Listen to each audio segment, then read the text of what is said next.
Hey everyone, thanks for joining me for another nature observation video. In this video we're actually going to look out into the landscape and discover autumn's wild harvest. Now everybody has a different perspective when they go out into nature. For instance, if you look at this field, some people might say, boy, what a mess, that needs to be mowed. Others might say, wow, that's beautiful wildlife habitat. But I'll pretty much bet that most of you aren't looking at that field and saying, wow, look at all that food. So what we're going to do in this video is we're going to go out and explore North Carolina's wild places and see if we can find different kinds of foods. So my intention with this video is just to be an introduction to wild edibles. If wild edibles is something you're interested in, I highly recommend that you do a lot more studying and find somebody with experience who could actually show you these things. Just keep in mind that I've been doing wild edibles for over 40 years. So keep that in mind when you go out and explore and get to know the plants, get to know them throughout the seasons before you actually start to use them in your life. Along those lines, I do have a list of safety precautions, and you might call them rules, for collecting wild edibles, and I'm going to share those with you now. So here are some of the basic safety guidelines for collecting. And number one is probably the most important one. And that's to ID your plant 100%. You need to make sure that the plant that you're working with is the plant that you should be working with.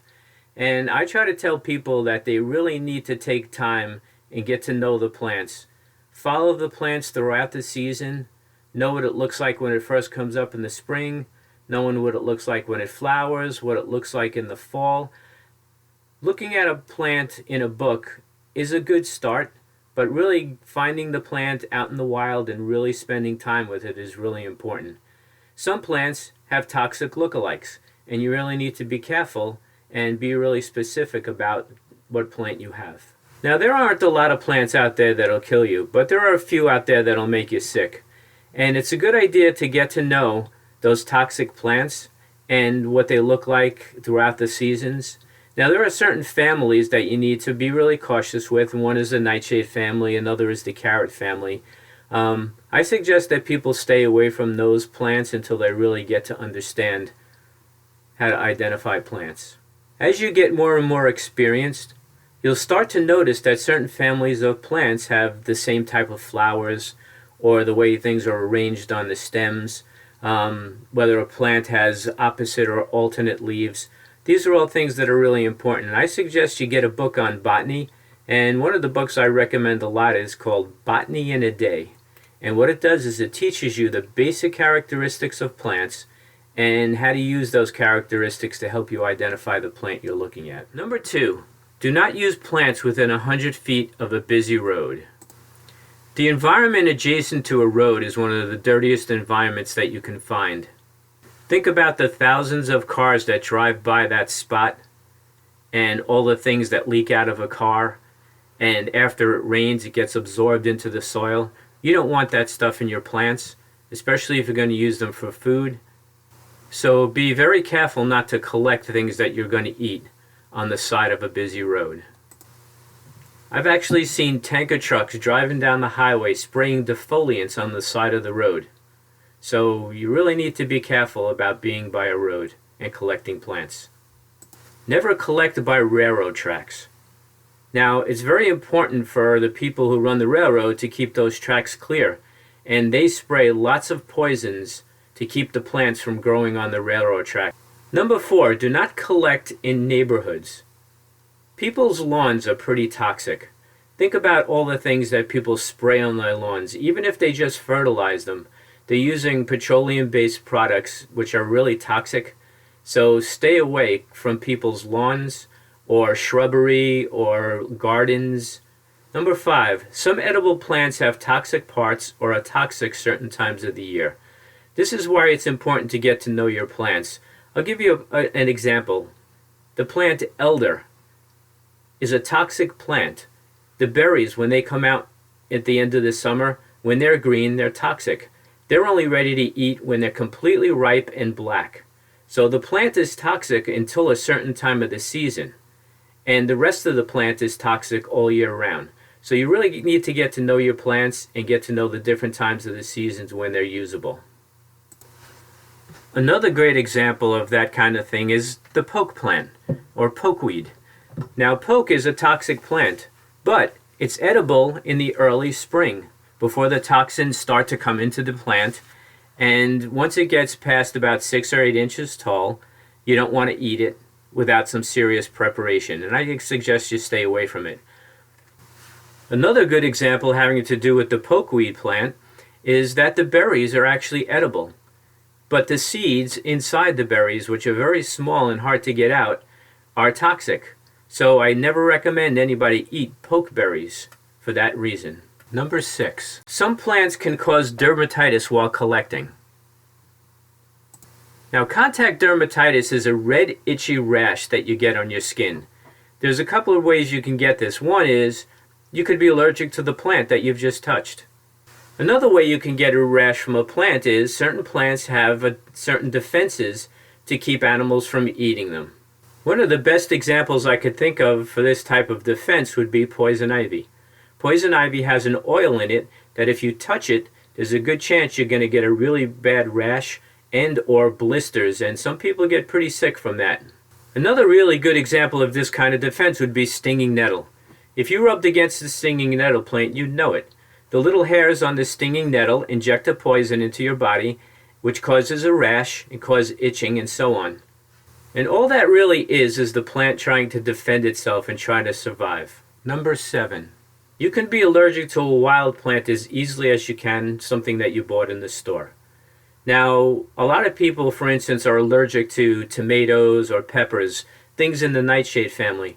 There are lots of wild plants that are also in the nightshade family that you might want to stay away from if that's the case. So some good advice might be that if you find a berry that you haven't tried before, maybe just try one of them and see how you react to it before you go out and eat a couple of handfuls of them. Number 8. If you have pollen allergies, eat flowers with caution. There are lots of really delicious wild flowers out there where you could actually eat the flower, not just the plant itself. And I highly recommend that if you have pollen allergies, like inhalant allergies at certain times of the seasons, you eat them with caution. Again, try one or two and see how you react to it. Number 9. Animals are no indicator as to a plant's edibility. Now, I remember hearing this when I was a kid. My dad was a hunter, and he used to spend a lot of time out in the woods. And he would talk to me about survival and stuff like that. And one of the things he did say was, if you were ever lost and you were hungry, you sit by a plant and you wait to see if the birds come and eat the berries. And if the bird eats the berries, that you could eat the berries. Of course, and unfortunately, this was dangerous advice. Animals can eat lots of things that humans can't. An example would be the berries of a poison ivy plant. Deer and birds, sometimes they use those as survival foods throughout the wintertime. So just because an animal, even if it's a mammal type of animal like a bear or something, goes and eats something, that doesn't mean that you as a human can eat the same thing also. So keep those wives' tales and urban legends out of your thought process when going out and collecting real wild edibles. Another part about going out and collecting wild edibles is understanding your impact on the environment. So I've come up with a small list of some basic collecting etiquette. And really, this collecting etiquette that I came up with is, the bottom line is, it's really your attitude towards the environment as you go out and do your collecting. So let me give you an example of what I mean by that. But one of my hobbies is nature photography. And I remember reading stories about nature photographers not really paying attention to their surroundings. All they're interested in is getting the shot. So they'll trample through a field of beautiful wildflowers or endangered species just to get the picture of a fox, for instance. Not being concerned about the rest of the environment, just being focused on that one thing. So basically what I'm saying is just be careful of your surroundings. You know, you want to go get that one plant that you know is edible, but don't disregard all the other plants and the animals in that area just so you can get what you need. Number 2 is do not over-collect. Don't decimate a population of plants. Just because you find something that you haven't seen before or you really like and you know it's delicious, if you take all the plants, there's not going to be any, for one, the wildlife in that area, or two, next year when you go back to get some, you've completely decimated the population. So again, it's really about attitude, respect, and awareness of your environment that you're collecting in. Number 3, take only a few leaves from each plant so that the plant can continue to grow and produce seed.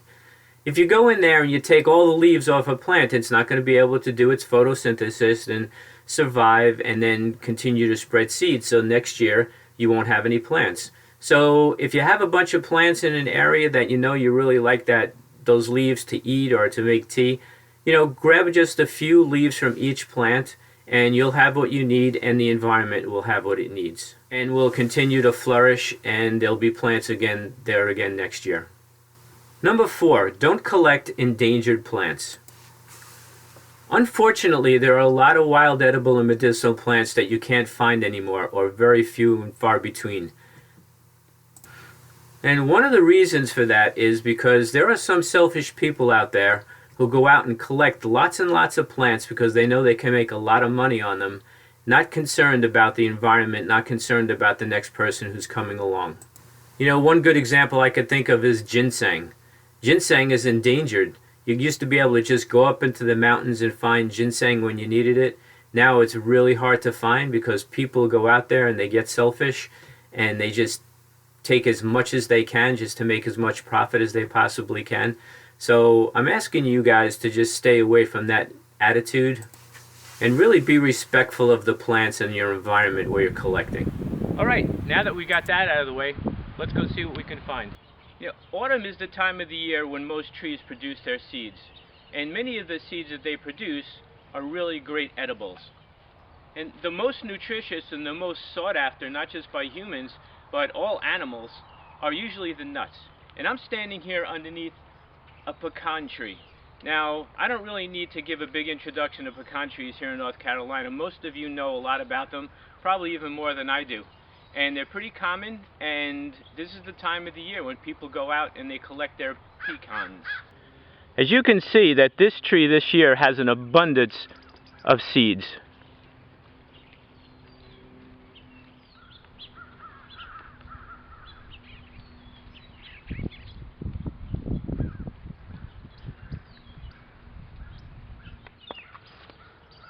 And as you can see, as I scan the ground, there's plenty of pecans to be had here. And I share these with the wildlife, but I do come out and get as many as I can. And here's a bucket that I just started to fill, and this amount in this bucket only took me about 45 minutes to collect, and there's still hundreds on the ground and there's still hundreds in the trees. And besides being delicious, pecans are really nutritious. They're high in really good fats, have lots of vitamins and minerals. Now here's one of my favorite wild edibles in the autumn, and this is a persimmon tree. And as you can see, this year there's plenty of fruits. Now the thing about persimmon trees, you really need to wait for the fruits to be ripe, and usually when they're ripe they fall to the ground and they're nice and mushy and sweet. So I walked around the base of this tree and I gathered up some of the fruits. And here's a close-up of what they look like.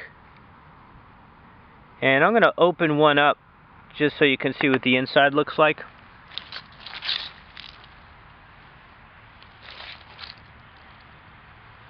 So as you can see, this one is really soft and gooey. And inside there are between 1 and 5 usually big seeds, so you have to be careful when you eat them that you don't chomp down on one of those seeds because they're pretty hard. But what I do is I take these home, I take the seeds out and make a puree, and you could use it in muffins or pancakes or really any other way. You could actually spread it on bread just the way it is. It's a really sweet, really delicious free meal, really. North Carolina is a very interesting place for collecting plants. It almost seems like in North Carolina we have more than 4 seasons. A lot of these plants that I'm going to show you in this video actually are at their prime in the springtime. We've already had 3 frosts, and still today is going to be in the 70s, and a lot of the plants re-emerge thinking it's spring. Now here's one of those plants that usually is collected in the springtime, and this plant does not like hot weather. It comes up in the spring, but as soon as it starts to get really hot, it dies back down and you don't see it again until the fall. This is called field garlic. A lot of people call it onion grass, and one of the ways you can identify it is just pull the leaves and smell them. And they smell like onion. Normally what I do with this plant is I collect the leaves. So basically, I brought a cutting board out to show you, is just you collect a bunch of leaves and you chop them really fine.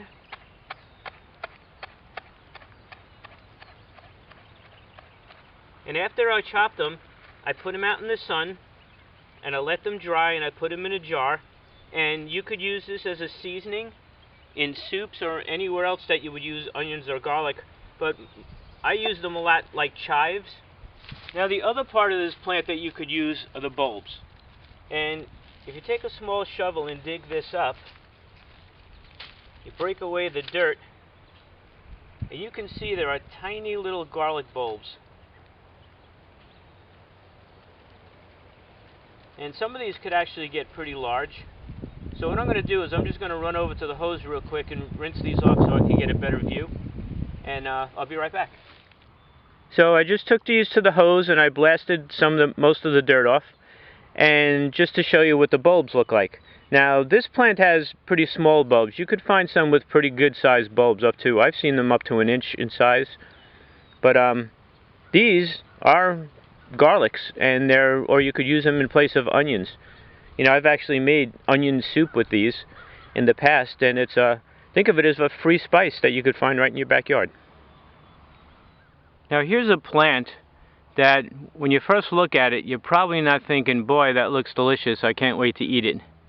But these plants are called thistles, and thistles are edible, though it is a little difficult to get to the best part because of all the thorns. So the leaves of a thistle plant are actually edible. Now of course it's a little difficult to get to the leaves because of the thorns. You just really need to be careful. If you grab it at the base or cut it at the base.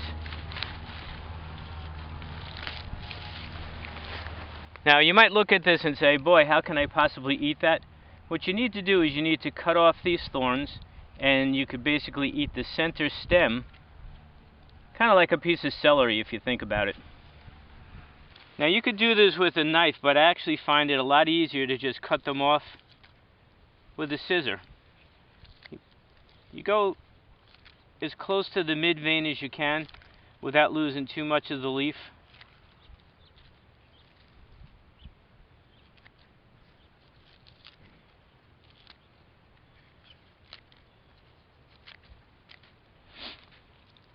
And this part is actually, this is a really good vegetable right here. So as you can see, it kind of looks like a little stalk of celery. It's crunchy, it's good. You could cook it up, put it in a stew, or any other way you use celery. You could use it in a salad. You can make egg salad or tuna salad or chicken salad and use this in place of celery. And it's actually pretty good. It's not one of those wild edibles that you need to get used to eat. Now one of the most substantial parts of a thistle plant that you could eat is the root. Unfortunately, to get the root you have to kill the plant, but I'm going to see if we can dig up a root here and so we can take a look at it, and I'll show you how to process it.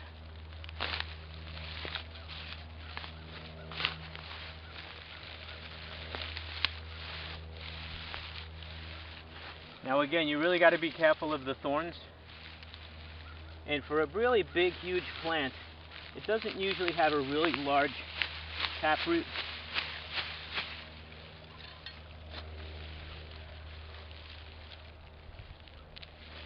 But I'm gonna take this back and clean it up, and I'll show you what we do with it, okay?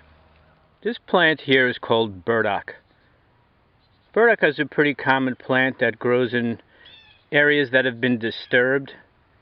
And it's pretty easy to identify them because the size of the leaves. As you can see, the leaves on this plant are huge. If I laid my arm across, you can see it's pretty much the length of my forearm right there. And So I don't know of any other plant that looks like this, that grows this way with such large leaves. So burdock is a biennial, which means it takes 2 years for it to flower. And right here, right next to each other, we have the plants that have flowered and gone to seed. Those prickly clusters right there are actually the seeds of the burdock plant that grew over this summer.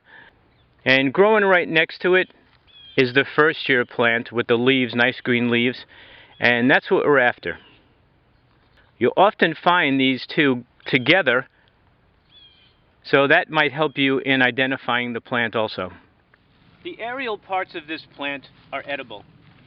So the leaves are edible, the stems are edible, and I want to show you something that I think is pretty interesting.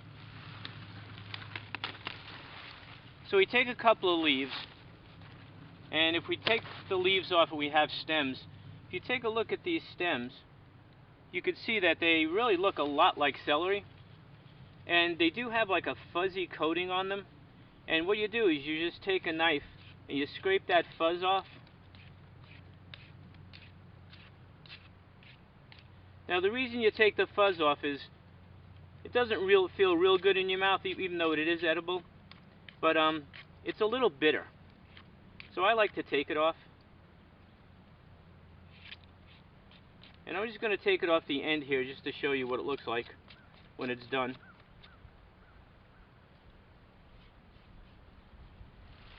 And as you can see, this looks just like celery. Doesn't have the exact same flavor as celery, but it is good. And this could be used in pretty much any dish that you would use celery in. So this plant's real claim to fame is actually the root. It has a really long taproot, and again, unfortunately, if you want to harvest it, you have to kill the plant. You always go after the root in the fall of the first year of the plant. So let's see if we can dig one up. Like I said, it has a pretty long taproot, so let's see what we can get.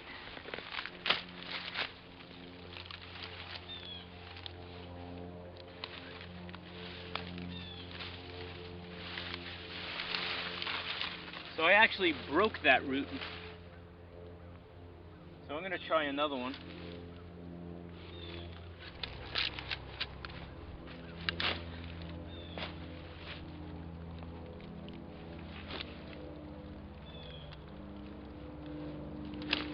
I'm trying to go slow to try to loosen up the root.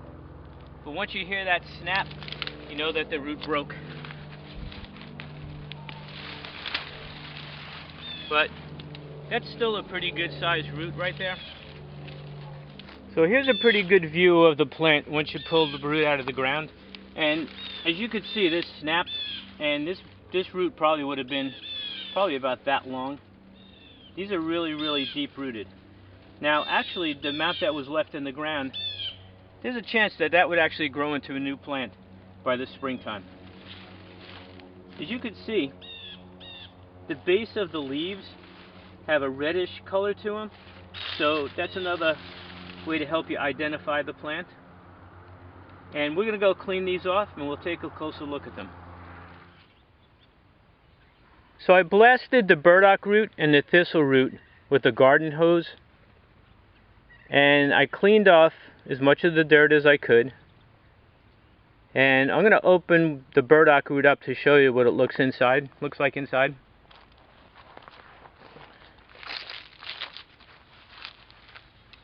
First I'm going to cut it from the plant.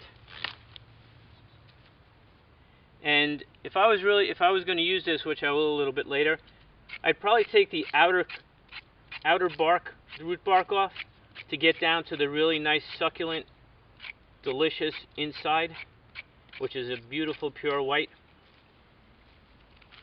And let me split this open so you can see. Now that's a really nice root right there. And what I plan to do with both of these, now you can see the thistle root is a lot smaller, so I'm just going to cut that up. I'm actually planning on making a vegetable stew, and I'm going to add these as part of my stew. Extremely healthy, extremely delicious, and free.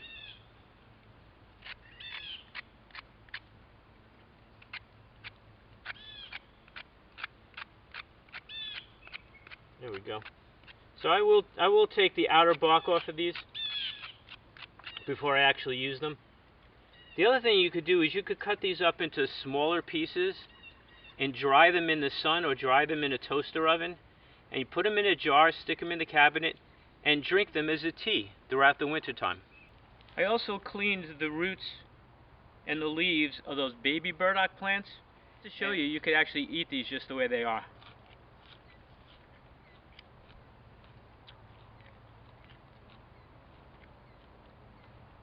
What I like to do is to take these, get a whole bunch of them, and again saute them in a frying pan and eat them as a vegetable. This plant here is called passion flower. Now, we had a pretty hard frost this morning, and we've had a couple of frosts in the past couple of weeks, and the leaves are pretty shriveled up.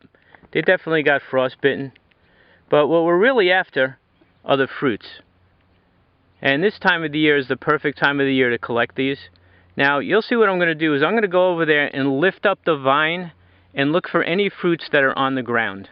If they're still attached to the vine, there's a good chance that they're not ready to eat. You want to wait for them to fall off the vine onto the ground, and hopefully you can get them before the animals do.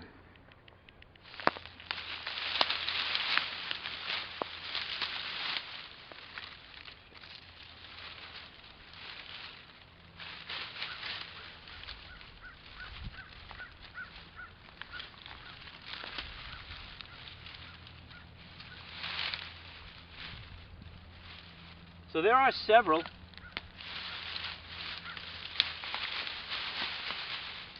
But you can see most of them are actually still attached. So we'll just take a look at these. Here's a bunch of passion fruits that I picked up under a couple of different vines. And I'm going to open these up and show you how to eat them. Show you what they look like inside. Now, most of the time I just take the fruit and just stick my thumbs in there and pop it open like so. But to show you what it looks like a little neater, I'm going to take my knife and just cut one of these right down the center.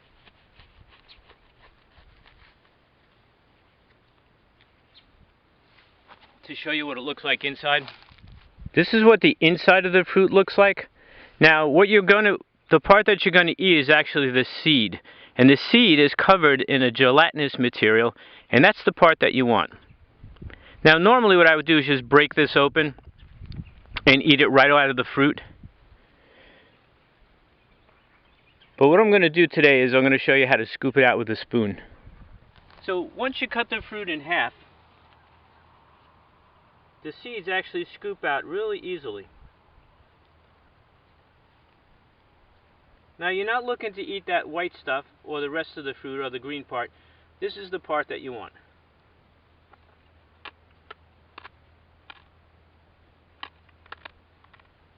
Boy, that's really good.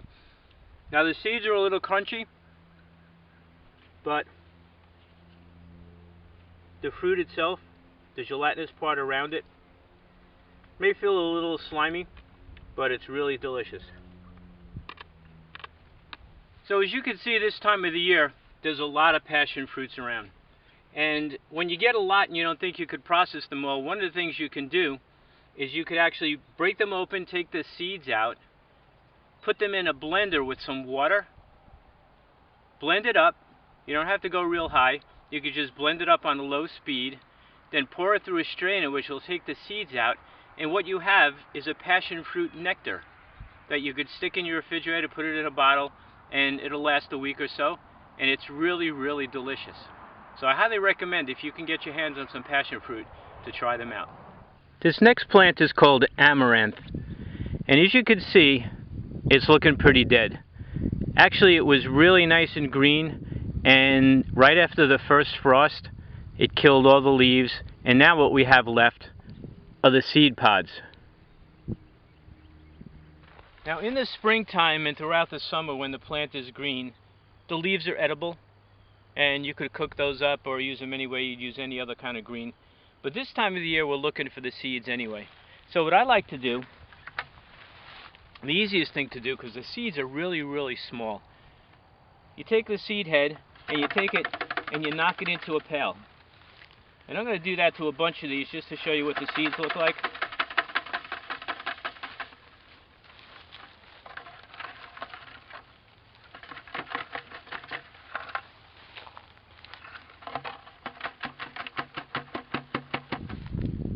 So what we have here is lots and lots of seeds. They're covered in debris or chaff, and we need to get rid of that. And I'm going to take a little bit just to show you the basic method of getting rid of all of that stuff. So pretty much what you need to do is to rub the chaff until it turns into a powder. So what you would do is you'd winnow, and what that means is you basically let the wind take the chaff away as the seed, which is heavier, falls into my hand. And actually it's light enough and the seed is, and the wind is strong enough today, it looks like, to actually make this happen.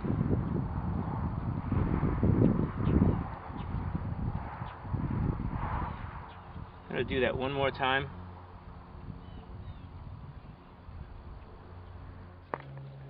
Now I don't want to spend a real lot of time on this because it'll take up a lot of time on the video, but you can see those little black shiny things, those little tiny microscopic things, those are the seeds, and that's what we're after.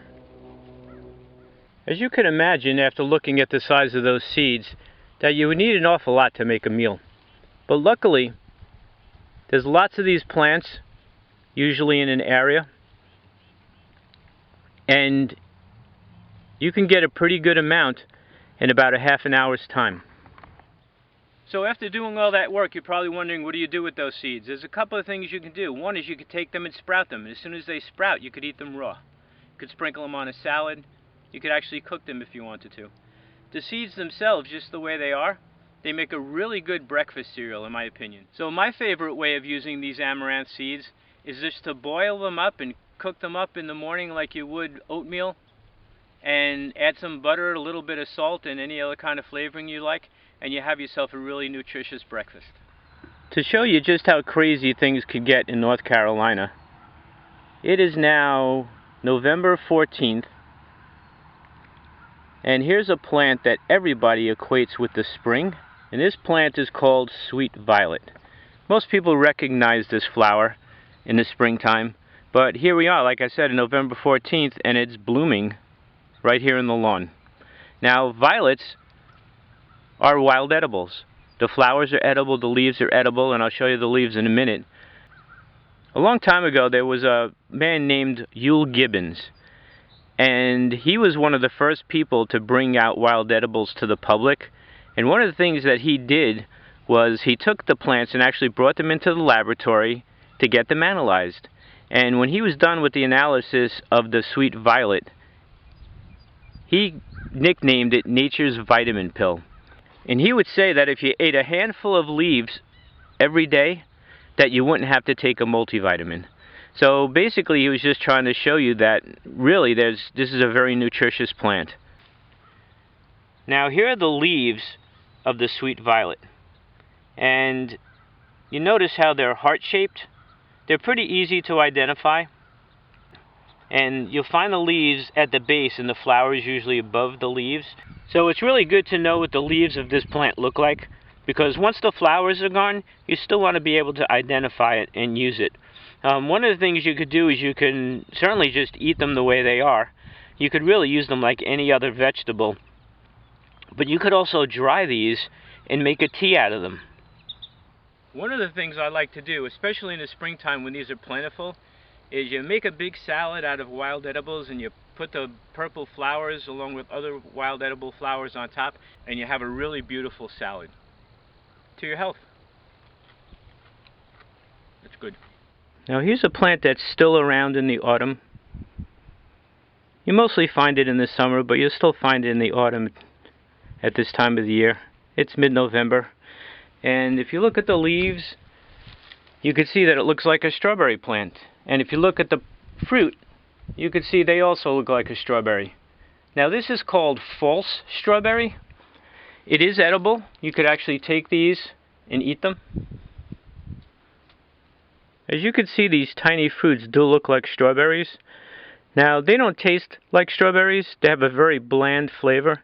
but they are edible. You know, you could stick them in a salad or eat them as they are. This time of the year there's not a lot of them around, but when in the summertime you'll actually find lots of them. Lots of fruits grown in this area. So in my travels I actually found a better example of a false strawberry fruit. And you can see by the leaves and by the fruit it actually does look like a strawberry. This is another plant that's really prolific in the springtime. And depending on how long the warm weather stays around in November, you'll actually start to see some of these flowering. This is called purple dead nettle. And it's actually a member of the mint family. It actually has a square stem. Purple dead nettle is a really beautiful plant if you get close enough to notice. These little flowers look like tiny little orchids. Now this can be eaten raw. You could dry it and make a tea out of it. And you could throw it in a salad. You could actually saute it up if you wanted to. You could throw it in a stew. So really anything that you would do with any other vegetable you could do with purple dead nettle. And it's a nutritious plant. And again, it's a member of the mint family. It doesn't have a minty flavor. It actually has a very down-to-earth flavor. But it's still in the family and it's still edible and it's definitely a good plant. Now here's a wild edible that I bet just about everybody recognizes. And this is called dandelion. Now if you take a look at the leaves, you see how deep these lobes are and how pointy they are? And if you kind of hold it like that and they face down this way, how they look like teeth. Well, people thought they looked like the teeth of the lion, or dentalion. And that's where it got its name from. This is one of the most important plants that you can find in the wild as far as nutrition goes. So remember when we were talking about violets, I told you about that guy, Euell Gibbons? Well, he actually took dandelion leaves and brought them into the laboratory and had them analyzed. And it turns out that dandelion leaves have more vitamin A than carrots per weight. And more vitamin C than oranges per weight. So this is a very nutritious food. Unfortunately, most people consider it a weed and do whatever they can to destroy it, but I highly recommend you go out and dig it up and use it. So these are the leaves. The leaves can be used, eaten raw in salads. They can be used sauteed. In old Italian dishes, you saute up dandelion greens with some garlic and olive oil, and you put it over pasta. And I'm going to show you different parts of the dandelion plant that you could also use. So another part of the dandelion plant that's edible is the root. Now you could eat the roots raw. You could cut them up and put them into stews or make omelets out of them, or really any other way you use a carrot or a root vegetable. One of the things that people do with the roots is they take them, they slice them long ways, and they put them in a toaster oven to roast them. When they're brown, they grind them up and use them as a coffee substitute, the way people did using chicory a long time ago. So what I'm going to do is I'm going to take these plants, take the leaves off, save those for salad, take the root, put them in a toaster oven, roast them until they're a little bit brown, and grind some up, and I'll show you what it looks like, and we'll make a cup of dandelion coffee. So I took those dandelion roots and I roasted them, and then I ground them into a powder, and this is what it looks like. And we're going to make a little cup of dandelion coffee. So here's our dandelion coffee, and I put it in a clear glass so you can see what it looks like. And I think I'm going to just call it a dandelion beverage, because it really doesn't taste like coffee. People used it as a coffee extender because coffee was really expensive. Now if you'd like your beverage to look a little bit darker, more like coffee, you just need to roast the root for a little bit longer until it's nice and dark and brown, maybe even turn into black, before you grind it up and turn it into a coffee substitute. Now this plant here is called chickweed. So chickweed is one of those plants that's just a great plant to eat raw. It makes a great trailside nibble. You know, you could put it in salads. You can cook it up. You can saute it up, or you throw it in stews and soups and things. But I really like it raw. It has a really down-to-earth flavor. Not to mention it's really, really nutritious. It's very good for you. So I just grabbed myself a handful of chickweed, and I haven't eaten lunch yet, so I'm a little hungry. And rather than just talk about it, I might as well show you that this stuff is really good to eat.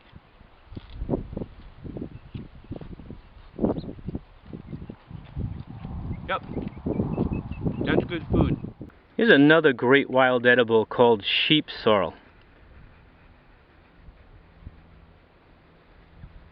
So the way to identify sheep sorrel is by the shape of the leaves. You notice how the leaves look like an arrowhead? There's one long part of the leaf and two little parts coming off the back. Now, sorrels in general are very tart. And when I used to teach kids about wild edibles, they used to pick this and eat it throughout the whole day because it tasted so good. You know, when I was a kid, one of my favorite candies was sweet tarts. And every time I eat one of these, it reminds me of those because it's very, very tart. Now, you could use these, of course, in a salad, and you can cook with them. There's actually a recipe for French sorrel soup that you could actually use this in place of French sorrel, which is actually the same plant, just grows with a lot bigger leaves. And if you collect enough of this, you can make a really delicious soup out of it. So there's sheep sorrel. Now, I've actually heard it said that this is called sheep sorrel because if you turn the leaf to the side, you notice it looks like an animal's head with the ears coming up. Now, I'm not 100% sure that that's really where it got its name, but it's a good story to tell people when you're doing wild edible classes, and it's kind of fun. And they certainly don't forget it, and it's pretty easy to recognize this plant because of it. Remember in the beginning of this video I talked about the rules for collecting, and one of the things I said was there are plants that could actually cause what's called contact dermatitis. And I'll tell you right now, if you accidentally ran across this plant in the wild, you'd know it and you won't forget it. This is called stinging nettle. The plant is called stinging nettle because the leaves and the stem are covered in little tiny hairs. And when you rub against them, the hairs inject a cocktail of chemicals that are irritating. Like an ant bite or a bee sting, everybody reacts differently to these chemicals, so I highly recommend that you wear gloves when you harvest the stinging nettle. So you might be wondering, why do I show you a plant that seems a little dangerous in a wild edible video? Well, it turns out that this plant, the stinging nettle, is one of the most nutritious plants on the planet. Now, you really need to be careful when you're harvesting it. Most of the time I wear gloves. If you grab it the wrong way, especially on parts of your body where you have tender skin, like on your wrists and your arms, you'll really feel it, and it'll hurt for a couple of days. And it's not a real painful thing, it's kind of an annoying thing. So luckily for us, that drying these leaves or cooking them gets rid of the sting. So one of the things I like to do is actually use this as a vegetable and cook it up, add a little flavoring, a little oil, maybe a little butter, and a little flavoring. It really makes a delicious dish. Another thing I like to do is saute them up with a little bit of onions and put them in an omelet. So the best part of the plant to collect is the succulent young tops, the new growth. And what I usually do is I'll come out here and I'll trim this, basically give it a haircut. And especially in the springtime when you do that, it actually promotes the plant to grow more. Now this time of the year, in the autumn, this is kind of like the second growth. And it just so happens that this is perfect at this time of the year, the same time that sweet potatoes are ready to harvest. And my very favorite thing to do with stinging nettle is to make a nettle sweet potato soup. Pretty much you just need to be careful when you're collecting it, and you got yourself a pretty good meal here. And here's another plant that's very common in North Carolina. You see this plant just about everywhere, and this is called prickly pear cactus. And in the autumn, the red fruits, also known as tunas, are available for harvest. I brought home some of the cactus fruits so I can show you how to prepare them. Now before you handle these by hand or do anything with them, you need to take off the little tiny hairs. At each one of these white spots, there's little tiny, really almost microscopic, almost like thorns. Now these little hairs, if you get them in your finger or any other part of your body, they're really hard to get out because they're really small and they really irritate a lot. So what I do, there are a couple of different ways of doing this, but the easiest way I found is if you put the fruit in a rag, like a towel, and you rub it around the whole fruit, making sure you get the top, and you grab each one of those white spots, what happens is those little tiny hairs will stick to the towel, and now they're safe to handle. So I'm going to do that to the rest of these, and we'll get started. Now that we've gotten all these dangerous hairs off of here, I'll show you what I do. First thing I do is where it was connected to the cactus stem is a little hard, so you want to take that off first. And the top part where the flower was connected is also kind of leathery, so I also take that off. So I cut that. And look at how beautiful and bright and red these are. So really one of my favorite things to do is just to slice these and just eat them as a snack. Now you do need to be careful, because if you look inside here, there's these little black dots. Those are seeds, and those seeds are really hard, so if you munch down on one, you could actually break a tooth. So you really need to be careful about it. But if you pop this whole thing in your mouth and you start to eat it, it's pretty easy actually to get the seeds out. So here I have all 4 fruits cut up, and you can see how beautiful they look. Now like I said, you could just eat these the way they are and just be really careful about the seeds. You can take the fruits and put them in a blender with some water, puree them up, put them through a strainer, and you could use that to make a drink, or you could eat it just the way it is. But if you really want to learn lots of different varied ways of using cactus fruits, you know, the people in the southwest of the United States have been eating cactus fruits as part of their culture for thousands of years. And if you go online or you go into the library and you look these up, you'll find lots and lots of traditional recipes that involve these cactus fruits. And if at the very least, it's just a beautiful red color. And by the way, these could actually be used to make dye, and there's all kinds of things you could use these for. If you ever find a cactus with some fruits on it, just be real careful of the way you handle the fruits, and give them a try. I think it's worth it. So I wanted to show you what I did with some of those cactus fruit slices. I took them and I put them in a blender with about the same amount of water and blended it up and strained it out, and now I have some cactus fruit juice that's actually pretty good. It doesn't have a really strong flavor, so you could always add something to this to give it a little bit more flavor, but good fruit. So this is just one simple way to use the fruits, you know, besides just eating them. And I did want to remind you that the cactus pads are also edible. It's just that the procedure for eating them and getting rid of the thorns is a little bit beyond this video at the moment, so we're going to leave that, and if you're interested, you could do a lot of research on eating the pads. Yeah, so check it out. This is a native cactus to North Carolina, and it grows just about everywhere. Well guys, I think that's all we have time for in this video. I want to thank you for joining me, and just keep in mind the safety precautions that we talked about in the beginning of the video. It's very important that you do this safely. The other thing is, have fun, enjoy it, take your time, really get to know the plants, and yeah, just have a good time and just go out and get yourself out into nature. Also, keep in mind that autumn is 3 months long. So the plants that you'll find in the beginning of autumn that are edible, you may find that they're not available at the end of the autumn, right before winter. You know, as it gets colder, things change in nature, and as the days get shorter, things change also. So thanks again for joining me in this video, and just keep in mind that you can't do nature observations from inside your house, so get out and enjoy some nature.